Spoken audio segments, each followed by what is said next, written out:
Hey everybody, Beer Leaguer here with another episode of the Beer Leaguer podcast. This time around, we're going to be talking about playing your first season or even your first game in Beer League. What kind of stuff do you need to know, definitely should know, and honestly it doesn't matter before you get out there. So this is questions that I've gotten from you, the audience. Thank you for sending in stuff. And also from talking to people that are at least somewhat recently started playing Beer League, and the things that, you know, they wish they knew then, or somebody had told them, or things that they found out very early on. And then also looking online at places like Reddit and stuff like that for kind of common questions that people have. So this will kind of be an ongoing series, I think, of these types of questions. So if you have questions that aren't answered, or tips or anything like that, love to hear. Send them into the show, thebeerleaguer.com. Send them in, or shoot a reply or comment down to this episode. All right. So first things first to know is, I mean, hopefully this is apparent to people. This is Beer League. It's not, you know, end of the world stuff. It's supposed to be fun. I mean, technically it is adult recreational hockey. So keep that in mind with everything. Some people, I think, get way too psyched up, take it way too seriously for thinking what it is. I don't care what level you're playing. It's just for fun. It's not your job. So keep that in mind always. All right, so kind of trying to break stuff up into a couple different categories. The first one that I see a lot of people asking for is, you know, how physically ready do I need to be playing Beer League? Like, when am I able to start? What do I, you know, kind of how much shape do I need to be in? How good of a shape for things? First off, you don't. If you ever watch any Beer League games, there are people that are in terrible shape. If you go watch beginner games, there are definitely people that are not in any kind of good physical shape. So that, for the purposes of playing, you know, obviously the better shape you can be in, the better it is for you. You don't want to be doing anything that's going to be dangerous to be playing for, you know, an hour of hockey. So that's super important. It's a very different skill set physically from other things, mostly because of the stop and start nature of it. And because, assuming you have enough people, you're going to be playing for 2-3 minutes probably at a time, sitting on the bench for a couple minutes, going back out for a couple minutes, and just doing that on and off, on and off, on and off for an entire game. So it's very different than going out and going for a run. So keep that in mind with things. If you are trying to get in better shape for Beer League, you know, look at something like people always recommend running sprints or hill sprints or HIIT training. That's where you do like an intense bout of some sort of exercise for like some kind of interval. So like, you know, 30 seconds of going really hard and then slowing way down for 90 seconds or something like that. But you really don't need that. I mean, like I said, better shape you are, the better you'll be out there for things, for getting moving around. But it's Beer League. You know, there's people that are in terrible shape playing this game. But generally for hockey, legs. It's really all about legs. Upper body strength helps, but legs is really what you want to care about. But it's that fast, explosive movements that help. It's leg strength, and then it's, like I said, the stopping and starting and doing intervals of things. That's really all you need from that standpoint. Now, from an actually being able to play hockey standpoint, and what kind of skills you need for being able to play and not be completely useless and a danger to people out there, some basic skating ability. Now, if you're going and starting a like learn to play program or learn to skate program, none of this stuff applies to you, because most of these are assuming that, you know, there are going to be people there that have probably never put skates on in their life. So it does not apply to that. This is to people that are looking to try and get into Beer League right away and maybe haven't played in a while or have never played and want to do that, or even just go into like a stick and puck or pickup games and, you know, want to know what they're getting themselves into. So have some sort of skating ability. Skate on your own, you know, not going to an open skate and just like hugging the railing and going around that. That does not count. Be able to skate on your own in the open ice. Being able to stop, I think, is the most important thing. Even if you're not good at it, being able to do that so you don't, one, have to run into the boards every time or run into a person, or, hurt somebody because you can't stop. I think stopping is the most important skill that you have for skating in the beginning like that. Because if you can't stop, you're going to be a danger to other people. Now, kind of the next level up from that is, getting better at skating. Being able to change speeds better, being able to skate backwards is a great bonus. And then kind of beyond that, you're getting into, I think, more than just very base level skating. But really just being able to skate on your own in open ice is the biggest thing, the main thing to be able to do. And stopping. Because if you can stop, then, hey, even if you're going awful and not being able to do anything, you can stop yourself from hurting yourself or somebody else. I'd also throw in there being able to gracefully fall and get back up. And that's something that a lot of beginner classes do teach, but it's also something very easy to learn, especially if you go to like a stick and puck. I wouldn't really do this at an open skate because there's a lot of people around generally. But something like a stick and puck or something, you go out there, have all your gear on. You can either just try falling, just fall, or you can push yourself, trying to skate faster, trying to turn harder, trying to stop quicker, things like that, and you will inevitably fall. As you're falling, that means you are pushing yourself, which is good. And getting used to that and how to fall properly, you have gear on, so you shouldn't get hurt, and how to get back up so you're not like a turtle. As soon as you fall on the ice, you're not just lying there and flailing around because you can't get up at all. So I think that is another important skill to have. But honestly, if you just have that, I think that's enough to get you where you need to be for your skating ability to be able to go out there and try and play some hockey. All right. Next up is kind of your mental preparations. What kind of stuff do you have for what kind of things do you have to have for a proper mindset or be thinking when you're going out there and playing? I think the most important thing is, again, this is beer league. There aren't scouts watching you. I'm sorry to disappoint you. If you're a beginner, you're going to fall. You're going to look dumb. It's going to happen. Because guess what? Even the pros fall. Everybody does. Who cares? So you just really have to get over that it doesn't matter. It's going to happen. Just accept it. Move on. You're also going to have to deal with being the new person if you're just trying this out. Honestly, one of the great things about Beer League, you hear me talk about it in a lot of episodes with different people and everything, is the culture of it.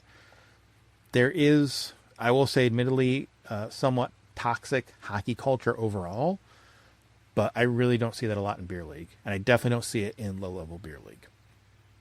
Generally, people in low-level Beer League are super accepting because, they probably started off pretty recently themselves. So, let people know, hey, this is my first time out there. It'll probably be pretty obvious to them, or hey, I'm really new. But it's good to let people know, joke around about it, and just be willing to accept that you're not going to be very good at it in the beginning.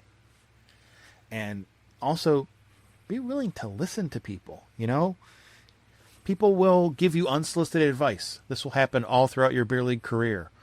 But in the beginning, listen to it, take it to heart. You don't have to do everything everybody says. You don't have to try everything everybody says. But, take it to heart and listen to it. You do get a lot of good info that way. You do get people saying things that, might help out. Like, hey, I noticed when you're trying to go backwards, you're not getting low enough. Inevitably, no one ever really gets low enough. It's just, that's a thing. Bend the knees. Always. You're not bending enough, trust me. But, things like that. So be open to feedback from people and responsive to it. Even if you just say, hey, thanks, I'll try, and you don't, but at least be open to it. People are usually really good about trying to help out newer people like that because, hey, we all want more people out there to play. Getting to know kind of the culture that is around Beer League. You hear us talk about a lot on these episodes about kind of the team culture, the locker room, and everything like that. it's like anything else, starting a new group of friends, new work group, any kind of thing like that. It's the same kind of thing of getting to know the people, getting to know people's idiosyncrasies, what people like, don't like, stuff like that. Just realize that it's like any other group of adults that get together. It's a very similar thing. So, be ready for that. It's a whole new group of people that you're meeting. So it's like when you're a kid and you move to a new school and it's a whole new school of people. You never met any of them. That's what this is kind of like. So be ready for that. Be ready to meet a whole bunch of people and find some people you get along great with, some people you probably don't get along great with, and for that stuff to change over time. So just be ready and know that that's going to happen. Let me take a quick moment to invite you to head over to thebeerleaguer.com, where you can check out previous podcast episodes, keep up with all the goofy and sometimes informative social media posts, and contact the show. There's an easy-to-use contact form, a button to leave voicemails, and a newsletter sign-up. All of us here would love to hear your thoughts on this episode or ideas for future ones. Now back to the show. And along with that, try and contribute to the good vibes in the locker room. Maybe bring some beers if it's that type of group. Maybe hang out a little bit and talk to people if you can. But try and contribute to it. These are people, hopefully, you'll be coming back again and again and again to play hockey with, maybe start a team with, maybe join a team with, whatever. But try and continue whatever kind of good vibes that you can bring to that to, be a part of the group. A big part of this is getting to hang out with some new people and meet some new people. It's not just playing on the ice. So that's just as important, the off-ice aspect of it. All right, so you've kind of got your mindset good. You feel you're physically able to start playing hockey. You think you're in a good spot for it. What else do you need? Well, you need hockey gear. There's tons of stuff out there for all the various types of gear that you need to have versus what is nice to have. And, getting used stuff versus new stuff. I mean, what you actually need is a pretty short list compared to all the stuff you can get. You see me talk on this channel about like various, the underlayers that you wear and various cut resistant socks and all that stuff. You don't need all that. You honestly could go barefoot in your skates if you want to be disgusting, but save money. Just, have a ratty old t-shirt on underneath and then to put your gear on over that. You could totally do that. That is a thing that people do that have played hockey for a long time. You can get way into it and, have different types of undershirts to wear under your hockey stuff. Ones that have the cut resistant collars or don't, and things that are, like wick away sweat, things that don't. Whatever you want to do, you can get way into that stuff, but not required. The required things are, just your pads. Pads and skates. So, skates, which that you can get super cheap ones, you can get super expensive ones, all depending on what you want to do. I'd say if you're starting off, do not get the cheapest skates, but you definitely don't need the most expensive skates. Honestly, usually the most expensive skates are super, super stiff and not great for beginner players or even intermediate players because they're super stiff, uncomfortable, and not great to skate in. What I would recommend for skates, I'd also say if you're going to get a new stick versus going to somewhere and trying to get used sticks, is a great way I think to do it is to look at near top of the line, so like middle-ish top of the line, not the bottom of the line for sure, stuff from a year or two ago, and really concentrate on like that, because the stuff that's a year or two old, still good, still totally usable, and you can get nicer stuff for cheaper than you could for anything that's like a current model. I think that's a great way to go with things. If you're super, super new, used everything is great just to learn about skate sizing, try on your skates before you get them baked. If you don't know what that is hockey skates. They put them in a little oven, get them super hot, put them on your feet, lace them up. Nowadays, they're starting to do more and more where they lace them up a little bit and then put saran wrap all around them and get the skate to mold to your feet. Makes a huge difference with hockey skates. Some of the nicer ones have more moldable plastics, so they more of the skate molds better to your foot as well. So that is something that I would definitely recommend checking out. Most places that you're buying skates from, if you're buying them in person, which you totally should do for your first pair of skates, probably for all your skates, just to make sure that they fit nice, will have that service. So I would definitely look at baking your skates when you get them. But, that sticks. You can get ones that are a little bit older and still new if you don't want to get used stuff, and save some money there. Everything else, I would say, if you're starting, definitely get used, just so you kind of get used to what you like and what you don't like. Like for your hockey pants and your shoulder pads and stuff, there's lots of different fits from the various brands and very little, intricacies of things that you do and don't like. And I think starting off with used gives you the opportunity to not care if something doesn't fit right, and you go, hey, I'm going to sell this back to the place I got it from, or sell it to somebody else and get something that's a little bit better.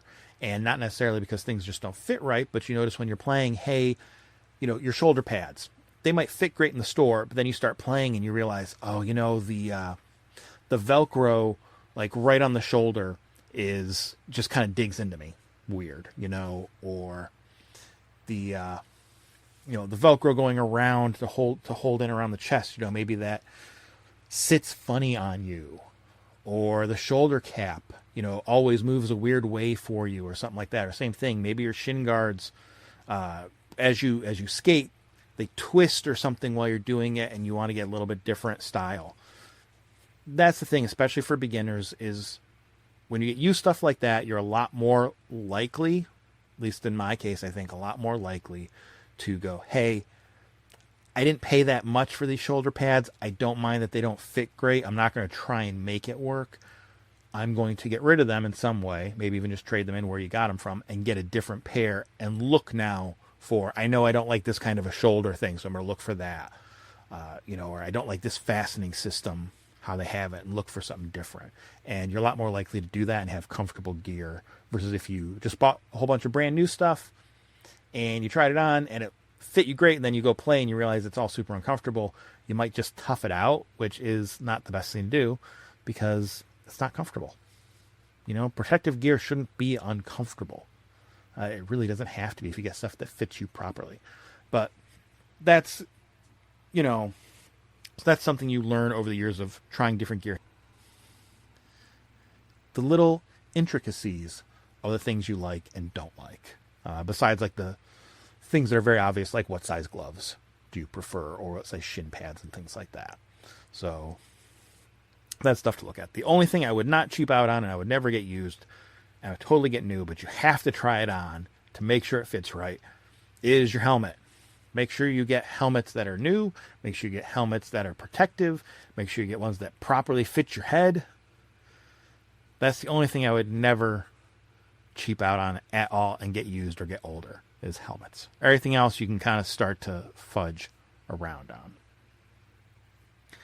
Other thing that I saw people mention, and this is a good point, is I think a lot of times people don't realize that when you buy new skates, they're not sharpened out of the box. So when you buy new skates, you have to get them sharpened before you go use them. So, and I would honestly even do that if you buy used skates, get them sharpened. Because who knows when last time they're sharpened, who knows if somebody walked around on concrete with them or whatever. Don't assume that they're going to be sharpened properly. So after you get your skates, whatever you're getting new or used, take them somewhere, get them sharpened. Take them somewhere that knows how to sharpen skates. Probably the place you're buying them from can do that for you, more than likely, and that's a good place to trust. But yeah, get them sharpened. Don't forget to do that. Then you get to do fun stuff like make sure you know how to put all your gear on. That's always, at the beginning of the year, there's always tons of stuff on social media of people doing like, hey, this is my first hockey game is tonight. I'm trying on my gear for the first time. And it seems silly, but it's a thing to do, to know the order to put stuff on and how stuff kind of connects to each other if you want it to or not, and how it fits, and so you can fiddle with it. Do that at home. Do that before you're playing and get used to it so you can get to the game and just kind of put the stuff on. You don't have to worry about adjusting everything properly. You know how it fits. Takes a little bit. Who cares? You're at home, do that. Do that while you're watching TV tonight, That's all. All right, so you've got your gear. You've got your skates. They're sharpened.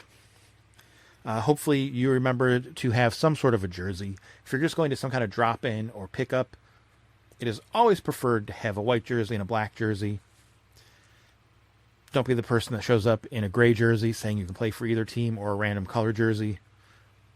If you're unless you know the teams that you're playing for and they have their own jerseys and you have that, or you know that you're playing for a team and they all have blue jerseys and you just have a generic blue one, okay. But if you're going to something that is, like I said, a pickup or a drop-in or something like that, have a black jersey, have a white jersey. Simple as that. Watch stuff online on how you want to tape up your stick, or maybe you don't tape up your stick. Probably want to, but watch stuff on how to do that. It's really easy. Just get some hockey tape. You can find a bunch of different ways. People do really fancy tape jobs. Some people do really sloppy tape jobs. Doesn't really matter. And the great thing about something like that with tape is it's just tape. You can tape it up one way for a game, go, I'll try a different way next game. And you can totally do that and change it up every game if you want to. Maybe find something that you like. Maybe you just like changing it every time. I know people that tape their stick before every game just because they want to. Who cares? But you don't want to probably do that too before you play. All right, so you got everything all set. You're all ready to play. Hopefully you also have a bag to put everything in. My own personal little tips of some things that I would say is start experimenting with kind of a day of routine of things. If you're going to be playing in something regular, even if it's a game or if it's a pickup or drop in or whatever, and getting used to that and see what works and doesn't work. And what I mean by that is some people can't eat anything close to a game. Some people, no problem with it. Some people eat something light before games. Some people, doesn't matter. I know people that will eat like a Chipotle burrito on the way to the game. It does not affect them at all. And make sure that you are hydrated. That is a big thing. Make sure you are hydrated. Have some kind of way to get water or some sort of hydration into your mouth during your session, whatever you're doing. Have it on the bench. Water bottle, just a regular bottle of water if you don't have an actual, like the generic Gatorade water bottle that I think just about everybody has. Have some way to get hydration into your mouth. And honestly, you should be probably drinking more water than you think during the day and the day before. And honestly, probably every day, because I'm sure you don't drink enough water, just generally in life. So drink some more water. Always. So, kind of get used to those types of things and settle in on what works for you, because that's different, like I said, for every person. So settle in on what works for you and try different stuff out. And then finally, you're ready to play. You're going to go out there. Like I said before, just try and have fun with it. It's beer league. It's supposed to be fun. It's not that serious. Try and do one thing that you think is cool, that you can do. Whether that's, getting off a really great shot. Maybe that's making one good pass. Maybe it's, doing one good poke check, whatever. Just trying to do something, every game. And then the next game, do something else or do two of that thing. And just keep getting a little bit better and a little bit better with it. That's all you got to do. All right, and that should get you ready for your first time playing hockey. First time going out there. You should be good to go. Have fun doing it. It's going to be something you're going to have a blast doing it. You're going to mess up a lot. You're going to do a lot of cool stuff. You're going to make a lot of friends. You're going to have a lot of great stories from it. If you have any great stories about things, stuff you'd like to talk about from your first couple times playing hockey, maybe your first time on a new team, first time ever on a team, your first time at a learn to skate, whatever, I'd love to hear about it. Drop a note. You can leave a comment on the show or send a note over at thebeerleaguer.com. You can send a message to the show. That's how I got some of these tips. You can also leave a voicemail. We've gotten some of those. Appreciate those. Let me know. I'd love to hear more about it. Like I said, we'll do another follow-up show on more things like this for starting out people, because there's tons of people out there that want to play, would like to play, and I think are scared of playing because it seems so intimidating because there's so much with hockey. Unlike other sports where, hey, you want to start playing basketball? Well, go get a basketball and go outside. And try and find somewhere with a hoop if you can. If not, you can just practice dribbling and stuff like that. Hockey, there's so much to it. You can only play it at places that have ice and things, and there's so much equipment and stuff, and it's very different from every other sport that's out there. But it's not that intimidating. It's not that scary. It really shouldn't be. Hockey people are fun people. They're nice people. They're good hangout people. Don't be scared of it. Go play hockey. Enjoy it. Be great. All right, and that does it for this episode of the Beer Leaguer Podcast. As always, I appreciate any time you can share the show, like the show, subscribe to it. Tell your friends. Check it out and listen. Send this episode to somebody that wants to start playing hockey but hasn't and has been scared to do it, and show them just how easy it is to do it. Come on. Help them out. Thanks a lot, everyone, for listening. Catch you in the next one.